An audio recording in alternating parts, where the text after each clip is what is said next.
السلام علیکم پیارے بچوں، کیسے ہیں آپ سب؟ Are you excited for your favourite time?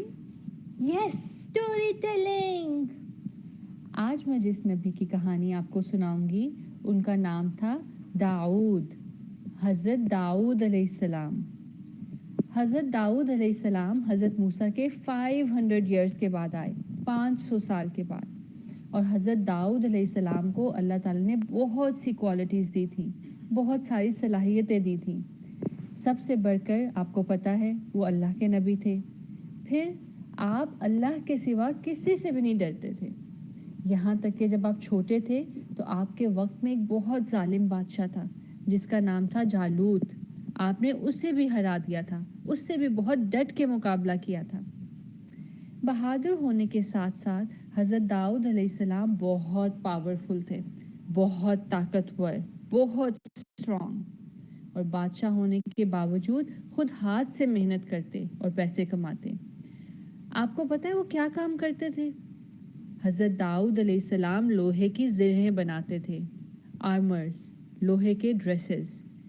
پہلے زمانے میں جب وارز ہوا کرتی تھی تو سولجرز ایک لوہے کا ڈریس پہنتے تھے تاکہ وہ تیر یا تلوار کے زخم سے بچ سکیں۔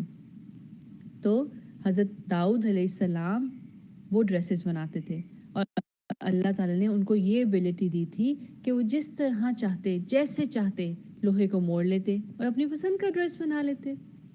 تو بچوں، ہوئے نا حضرت داؤد علیہ السلام ریئل کے آئرن مین؟ اللہ تعالیٰ نے آپ پر جو کتاب نازل فرمائی تھی اس کا نام تھا زبور، اور آپ جب کبھی زبور کی تلاوت کرتے تو وہ اتنی خوبصورت ہوتی کہ آس پاس کے سارے پرندے آپ کے گرد جمع ہو جاتے اور آپ کے ساتھ ساتھ تلاوت کرتے۔ پرندے تو پرندے، پہاڑ بھی آپ کے ساتھ زبور کی تلاوت کرتے تھے۔ ہے نا یہ امیجنیشن والی بات کہ پہاڑ بھی اتنی خوبصورت تلاوت ہو کہ ساتھ ساتھ تلاوت کریں؟ کیا آپ نے کبھی ایسی خوبصورت تلاوت سنی ہے؟ یا پھر آپ نے کبھی ایسی کوشش کی کہ قرآن کی ایسے تلاوت کریں کہ جس میں ہر لفظ کلیئر اور خوبصورت ہو؟ بچوں، آپ کے دور کا ایک بہت ہی مشہور واقعہ ہے جو اللہ تعالیٰ نے ہمیں قرآن میں بھی بتایا ہے۔ آپ کے زمانے میں ایک شہر دریا کے کنارے آباد تھا، اور اس میں جو لوگ رہتے تھے وہ اللہ کے بہت نافرمان تھے، اللہ کی بات نہیں مانتے تھے۔ تو اللہ تعالیٰ نے ان کا ٹیسٹ لینے کے لیے ہفتے کے دن ان کو مچھلی کا شکار منع کر دیا تھا۔ اب شہر جو دریا کے کنارے ہو اور اس میں مچھلیاں تو بہت آئیں گی۔ اللہ تعالیٰ کے حکم سے مچھلیاں ہفتے کے دن زیادہ آتی تھیں تاکہ وہ اٹریکٹ ہو سکے، لوگ ان کی طرف مائل ہو سکے اور ان کو پکڑنے کے لیے ان کا دل کرے۔ یہ اللہ تعالیٰ کا طرف سے ایک ٹیسٹ تھا، ایک آزمائش تھی، اور اللہ تعالیٰ کے ٹیسٹ میں پورا اترنے کے لیے ثابت قدم ہونا پڑتا ہے، تیاری کرنی پڑتی ہے، صبر کرنا پڑتا ہے۔ لیکن ان لوگوں نے بالکل صبر نہیں کیا، اور ایز یوزول انہوں نے اللہ کی بات نہیں مانی اور بہانے بنانے کا رستہ ڈھونڈ لیا۔ انہوں نے کیا کیا؟ دریا کے کنارے مختلف تالاب بنا دیے، اور جب مچھلیاں تیر کے ہفتے کے دن آتی ان تالاب میں تو واپس جانے کا رستہ بند کر دیتے، اور اگلے دن ان مچھلیوں کو پکڑ لیتے اور کہتے ہم نے ہفتے کے دن تو شکار نہیں کیا، ہم نے تو اگلے دن مچھلیاں پکڑی ہیں۔ لیکن بیٹا، اللہ کو سب سچ معلوم ہے۔ اللہ تعالیٰ کو پتہ ہے کون بہانے کر رہا ہوتا ہے اور کون اس کی بات نہیں ماننا چاہتا۔ اسی لیے اللہ تعالیٰ نے سزا کے طور پہ ان لوگوں کو بندر بنا دیا، کیونکہ انہوں نے اللہ کی بات نہیں مانی تھی، اللہ کو ناراض کیا تھا، اللہ کو انہیپی کیا تھا۔ حضرت داؤد علیہ السلام اللہ تعالیٰ کی ہر بات مانتے تھے۔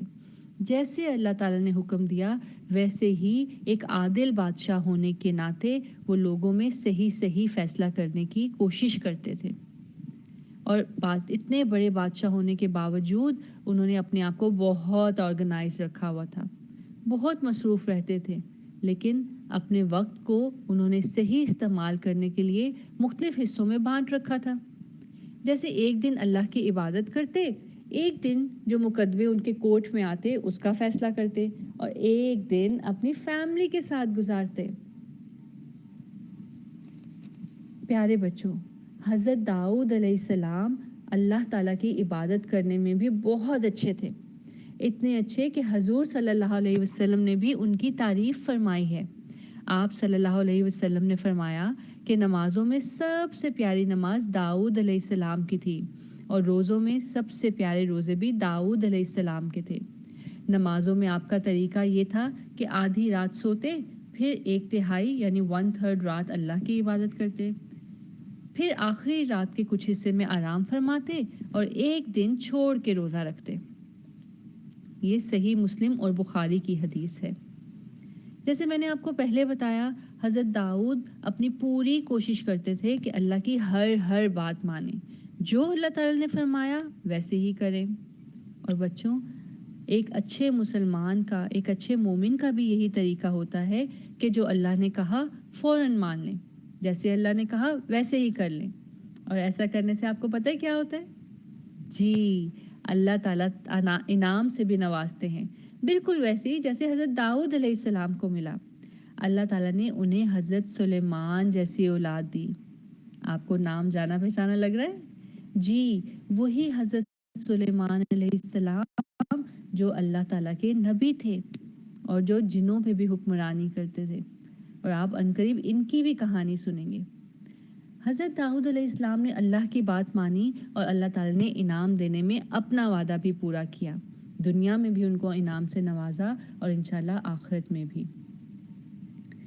سارے انبیاء کی طرح حضرت داؤد علیہ السلام کا بھی یہ طریقہ تھا کہ کوئی بھی مشکل ہوتی، کوئی بھی مسئلہ ہوتا تو سب سے پہلے اللہ تعالیٰ سے دعا کرتے۔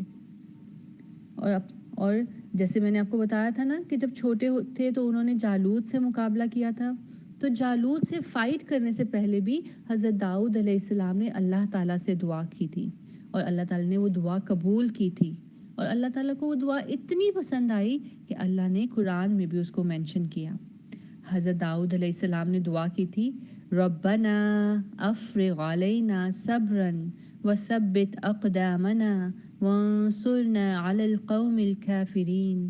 اے ہمارے رب، ہم پر صبر ڈال دے اور ہمیں ثابت قدم رکھ، اور ہماری مدد فرما کافرین کی قوم کے مقابلے میں۔ تو بچوں، جب کبھی آپ کو کوئی مشکل آئے، کوئی مسئلہ درپیش ہو یا کوئی مشکل پیپر ہو اور اس کی تیاری نہ ہو رہی ہو، تو آپ کیا کریں گے؟ سب سے پہلے اللہ سے دعا کریں کہ اللہ تعالیٰ مجھے بہت مشکل لگ رہا ہے، پلیز آپ میری ہیلپ کر دیں۔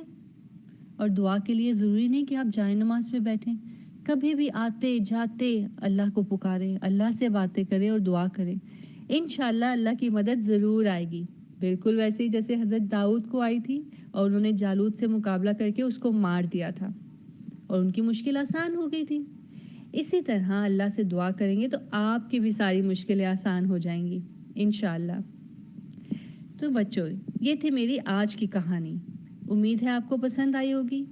اپنا خیال رکھیے گا اور اگلی کہانی تک اللہ حافظ۔